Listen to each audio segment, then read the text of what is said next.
Welcome back to my channel. For today's video, gagawa ako ng what's in my bag video. Actually, may nag-request lang din ito, kaya ako siya naisipang gawin. Pero, ayun. So, kung gusto nyo malaman ko ano-ano yung nasa loob ng bag ko, just continue watching.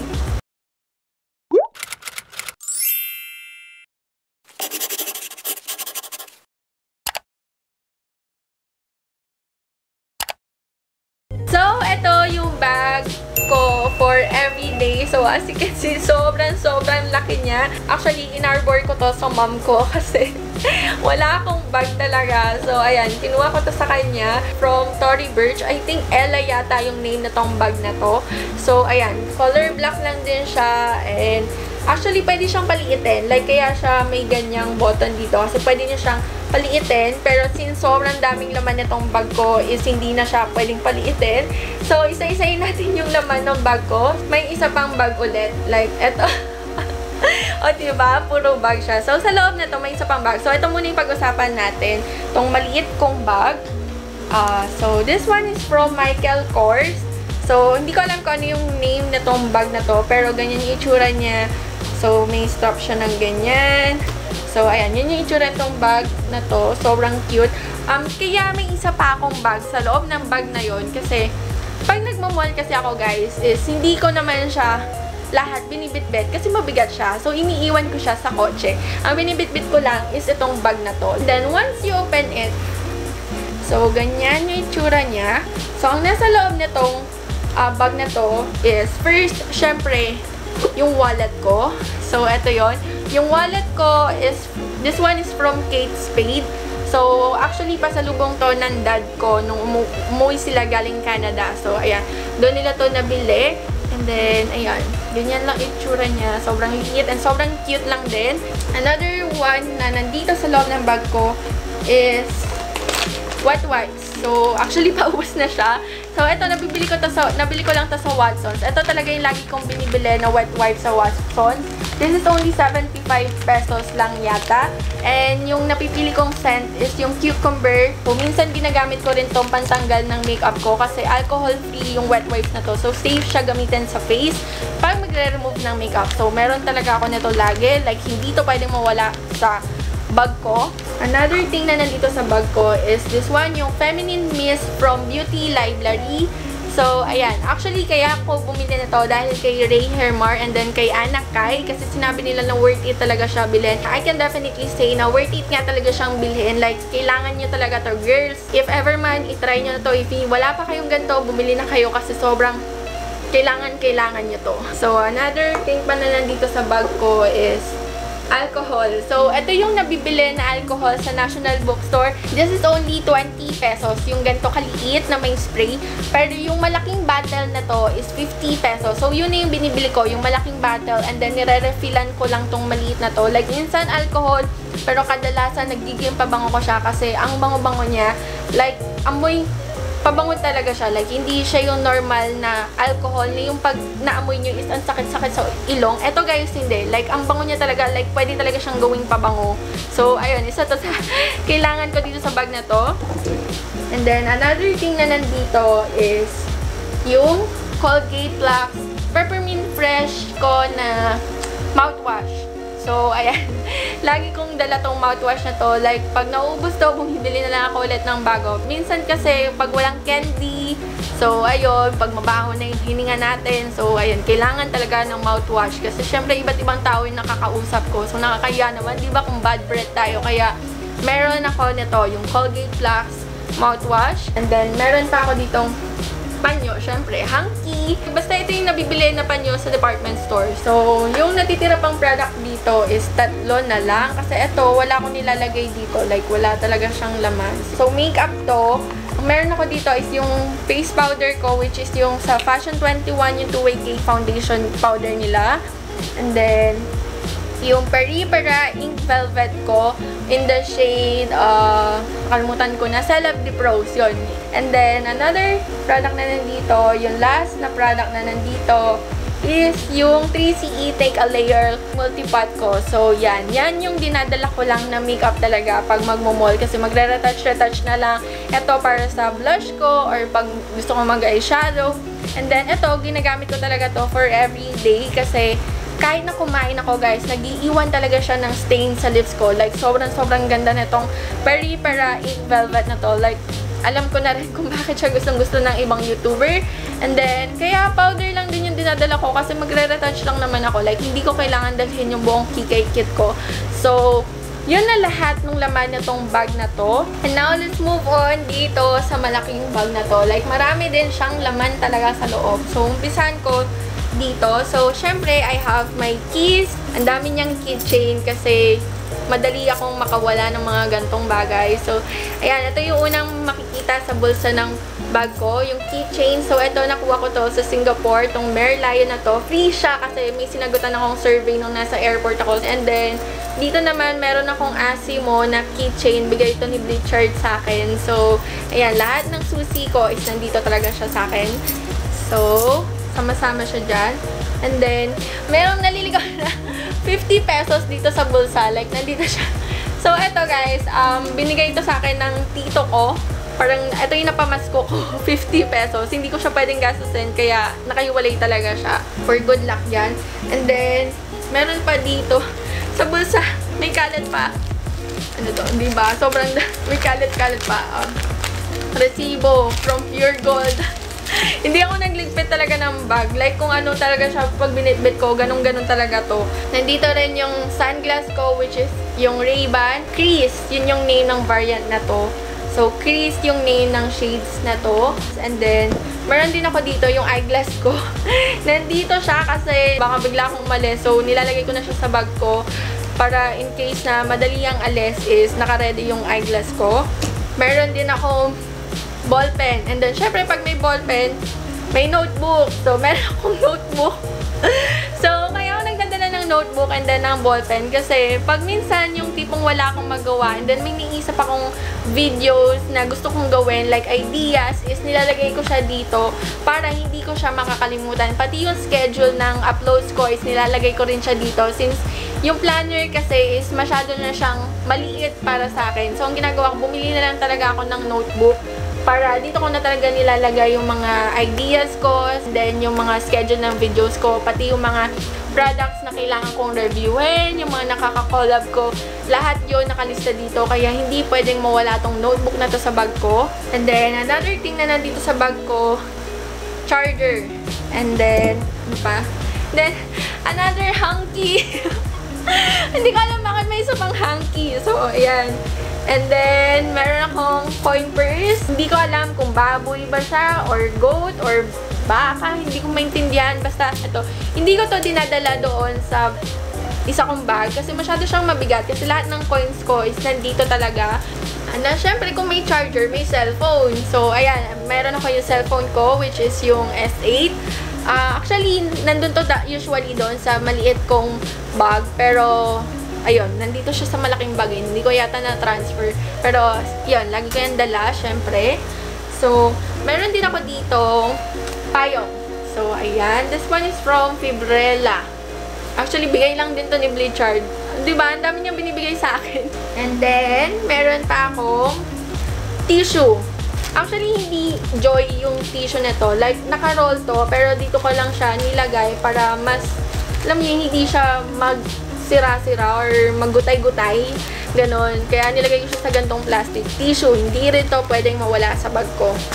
So another pouch is this one. This is from Mama Ann Clothes. Ito yung sa Aya Essentials niya. So, ang laman nito guys is hindi na siya makeup. Ang laman nito is yung mga accessories ko. Like yung mga necklace, bracelet, earrings, like yung mga relo ko. Nandito siya para in case na gusto kong pumorma, ganon, is, ayun, nandito na siya. So, yun yung laman nitong pouch na to. Sa loob ng bag nito, may bag ulit. Actually, hindi naman siya bag. Organizer siya. Like, so, ayan. Ito na yung natitirang laman ng bag ko. Yung mga bulsa, guys, wala nang laman niya. So, ito na lang yung natitirang laman. So, and then, sa loob na to, may pouch pa ulit. Ito. Ang dami kong pouch, diba? So, ito naman, ito yung Kikay kit ko. Hindi ko na to iisa-isahin kasi bala kong gumawa na lang ng video showing my Kikay kit. So, hindi ko na to isa-isahin. Pero yung lalagyan ko, guys, is from Anatomo. So, pinadala to sa akin ni Anatomo. Again, thank you so much, Ana. Ginagamit ko talaga to. Like, sobrang handy nito kasi ang dami mo talagang malalagay. And nakakatulong din kasi transparent kasi siya. So, nakikita ko talaga yung laman niya. So, thank you again, Ana, dito sa pouch na to. Sobrang nagustuhan ko siya. So, eto na lang yung natitira. And then, sa loob nito, may suklay na kasama. Like, nakakaya ipakita, may buhok-buhok pa siya. Sorry. So, ayan. Itong suklay na to, hindi ko alam kung saan ko siya nabili. Basta, matagal na to eh. Like, sobrang tagal na nito. Parang college days ko pa. Ewan ko, basta wala namang something special dito. And wala din siyang brand. So, hindi ko alam kung saan ko siya nabili. And then, dito sa pouch na to, as you can see, ayan, dito wala na siyang laman talaga. Like, dumi lang yung nakita nyo. And then, dito sa loob, may laman pa ulit siya. So, hindi ko alam kung ano yung laman na nandito. Ayun, usually mga cards. So, meron ako dito yung E+, VIP card ng Sunrise. And then, yung sa 7-Eleven, Happy Plus. Grabe, hindi ko alam na nandito itong mga to. So, meron din akong card from Glam Nails and Spa. And then, meron akong voucher dito from Sunrise. So, hindi ko pa siya napipick up. And then, ito, another loyalty card from Sunrise Buckets. So, baka magtakaya kayo, bakit man yung Sunrise Buckets? Kasi favorite namin ni Blichard yung Buffalo Wings ng Sunrise Buckets. If hindi nyo pa natatry yun, or if mahilig kayo sa mga Buffalo Wings, I highly recommend Sunrise Buckets. Like, sobrang favorite talaga namin siya ni Blichard. Minsan, tig-half bucket kami kasi, ewan ko, pero hindi siya nakakasawa. Tapos, minsan, per day, may mga promo sila. Depende kung anong day.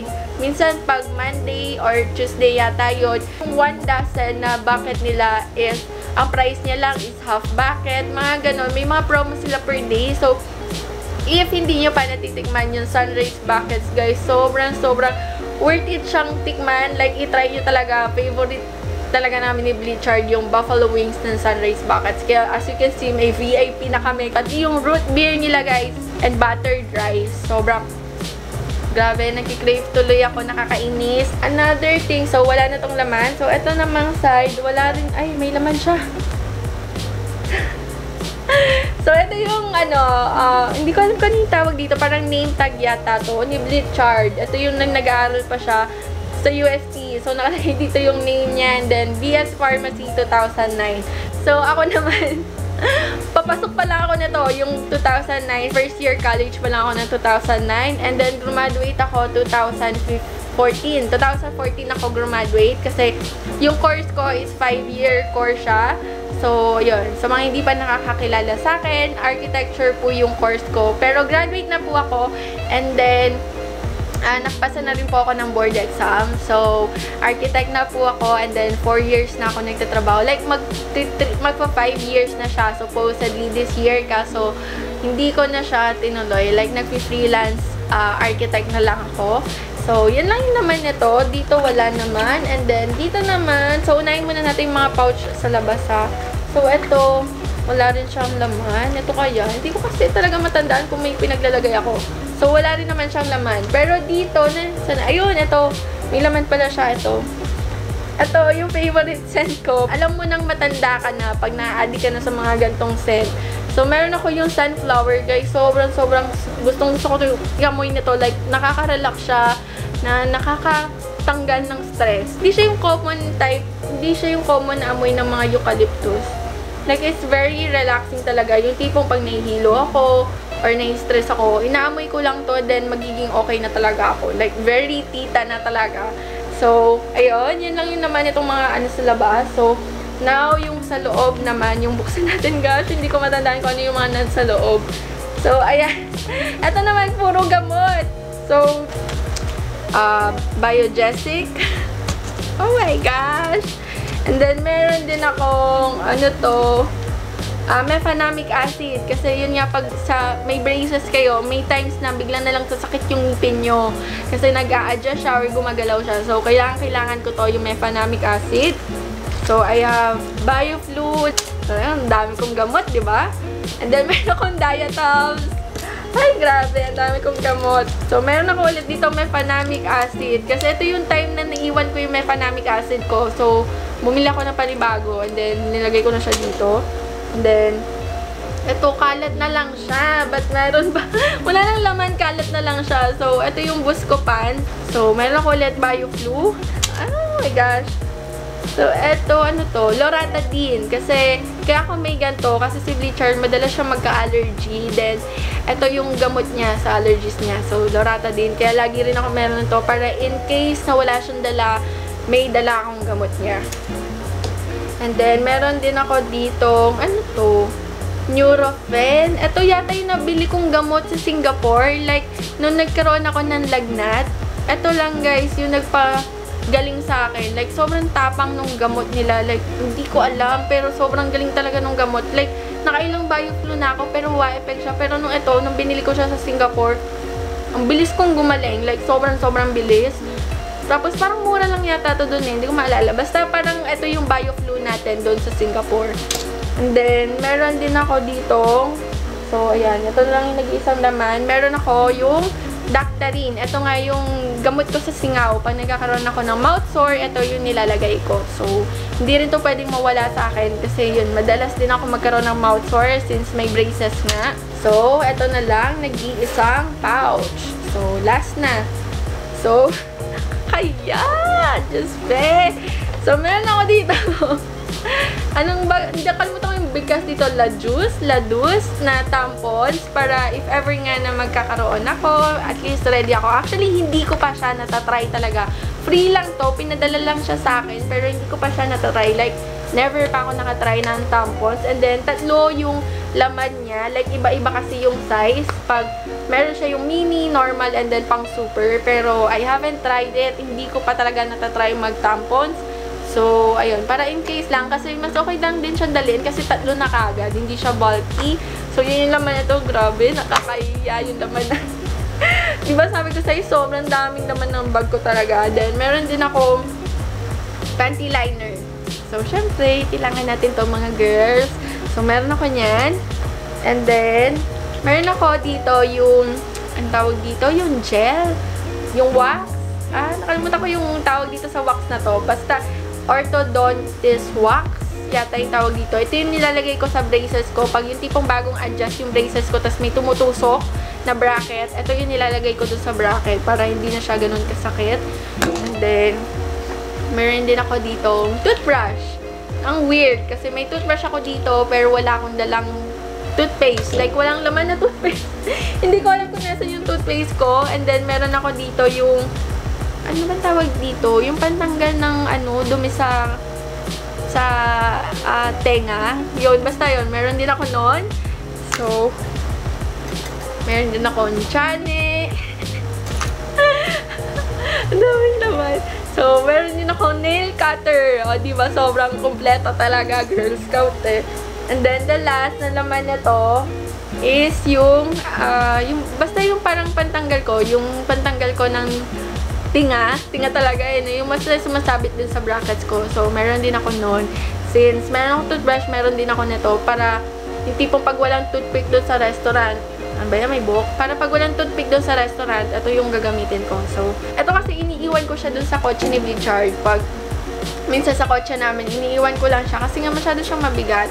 Pero pag alam kong kakain kami, yung ibang laman nung black kong bag, transfer ko siya dun sa maliit na bag. Basta pag alam ko may gagawin ako, like, alam kong kakain kami, yung mga dapat kong kunin, is kukunin ko siya, itatransfer ko siya doon, yung mga gamot, ganun din, itatransfer ko siya, para alam niyo, lagi akong ready. And since iniiwan ko lang naman siya sa kotse, madali ko lang din siya puntahan. Like, pag may biglaang nagkaroon, or something, at least, nakandun na siya kagad sa kotse. Kaya, etong bag na to guys, is sobrang malaking bagay siya sa akin. Kaya gusto ko yung malaking bag kasi lahat ng kailangan ko is nandoon siya. Papansin nyo rin, baka hanapin nyo yung camera ko. Hindi ko siya dinadala sa everyday. Hindi ko dinadala yung camera ko everyday kasi masyado siyang bulky. And then, ginagamit ko lang talaga yung camera ko pag nasa bahay ako. So, hindi ko siya binibitbit. Binibitbit ko lang siya pag alam ko may isushoot ako or may i-film ako. Pero for everyday, hindi ko dala yung camera ko. So, yun na lahat ng laman ng bag ko. Actually, medyo nakakahiya kasi Ngayon ko lang ulit nahalungkat yung bag ko, kung ano yung laman ng bag ko. Kasi hindi naman ako yung basta salpak lang ako ng salpak sa bag, pero hindi ako nag-aalis ng gamit. Parang ganon. Kaya nagulat lang din ako sa laman ng bag ko. Like, ang dami niya palang laman. So that's it for today's video. Thank you guys for watching. I hope nag-enjoy kayo. Kahit na sobrang gulo at ang daming laman ng bag ko. And if you do, don't forget to click the thumbs up button. And kung hindi pa kayo nagsasubscribe, mag-subscribe na rin kayo and click nyo na rin yung bell button besides it para sa ganon ma-notify kayo every time na may bago akong upload. And kung may comments kayo, suggestions, or questions, just comment it down below in the comment box. And I'll see you guys again next time. Bye!